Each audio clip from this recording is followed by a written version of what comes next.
যারা জাপানি ভাষা বলতে পারে তাদের লেভেল আছে, লেভেল 1, লেভেল 2, বিশেষ লেভেল 4 পর্যন্ত যে পারবে তাকে ওইটা পাস করলে নিয়ে যাবে, এটা বিষয় না। কাজে আমি বললাম যে তাহলে আমরা বসে আছি কারণ তাকে জাপানি ভাষা শিক্ষক আর চলে যাক সেখানে, তারা বলতেছি নিয়ে যাবে। তো সেটা আমি আলাপ করে আসবো কিভাবে করবো। আমি যে প্রথমে আমরা 1 লক্ষ ছেলে মেয়ে টার্গেট করব এবং ওদেরকে বলবো শিক্ষক দাও, অথবা এখানে যারা শিক্ষকতা করতে পারে যেতে পারে, যেভাবে হোক আমরা শিক্ষক জোগাড় করবো। ক্রমে ক্রমে এরকম যেটা শুরু করলাম ওইটাও শুরু হবে, আস্তে আস্তে একটা শুরু হবে। এবং একবার শুরু হলে বলছি না, থামবে না, যত দিতে পারেন আমরা দিতে থাকবো। আপনাদের সংখ্যা আমি 1 লক্ষ দিয়ে শুরু করতে চাচ্ছি, 1 লক্ষ টার্গেট করে। 1 লক্ষ তো রাতারাতি হবে না, আমরা শুরু করবো হয়তো 200-500 দিয়ে শুরু করবো, আস্তে আস্তে আরো 1000 হবে, লাখ হবে, ইত্যাদি ইত্যাদি যাবো। এইটাও আরেকটা সুযোগ, শুধু একটা ভাষা শেখা এবং তারা সেটা শেখাবার জন্য যা যা আয়োজন লাগে সেটা করে দিতে পারবে এবং সেটা করা। এটা যে কত রকমের সুযোগ আছে এটা একবার করতে পারলে এই ধরনের কাজ তরুণ উদ্যোক্তাদের নিয়ে আমরা বহুদূর যেতে পারি, সেটা জানিয়ে রাখলাম। তার সাফল্য কি হবে যাওয়ার পরে কথা হবে তাদের সঙ্গে। কেউ বলো না যে ডক্টর ইউনূস স্যার কি করছে, ডক্টর ইউনূস স্যার কি করছে, কি করে নাই সেটা বলো, কি করে নাই। সে যেখানেই গেছে সেখানেই সফলতা পাইছে। বাংলাদেশের জন্য কি কি আনছে সে বাংলাদেশের জনগণই ভালো জানে, বুঝেন ভাই।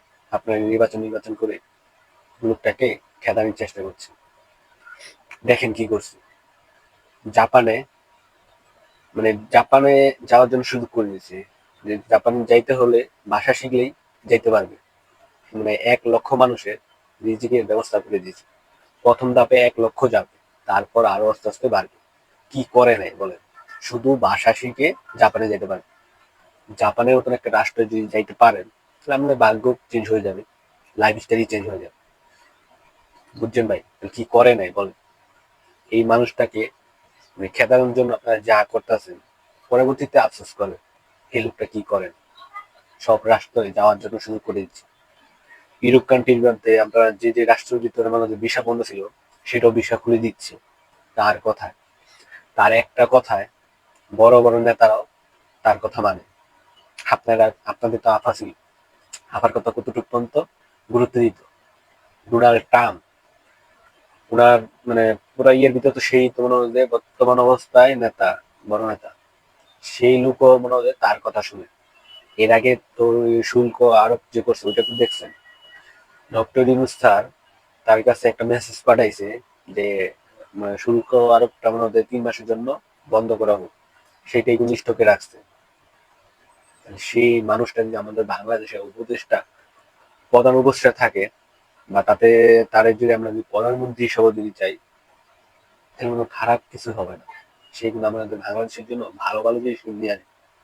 আর তার সাথে সাথে এখন বর্তমানে যে সব উপদেষ্টারা আছে তারা কিন্তু সব কিন্তু শিক্ষিত, কোনো উপদেষ্টা নাই মূর্খ।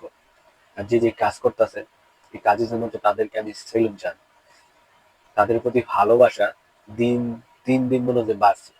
আমি না, আমার মতন হাজারো মানুষের ভালোবাসার মানুষ হচ্ছে তারা। হয়তো বা কিছু কিছু মনে হয় উপদেষ্টা আছে যে খারাপ করতেছে, কিন্তু সব না, তার থেকে বেশিরভাগ ভালো করতেছে। এটা আপনারা খোঁজ খবর নিয়ে নেবেন। আর যারা আমাদের বিএনপি করেন তারা তো বলবেন যে না হ্যাঁ ভালো, না হ্যাঁ খারাপ, আমাদের যারা না হ্যাঁ ভালো না। মন থেকে বিবেক দিয়ে বিচার করেন তাহলে সব বাড়ে যাবে। আর তার কথাগুলো একটু শুনে যাবে যে সে কি বলবে।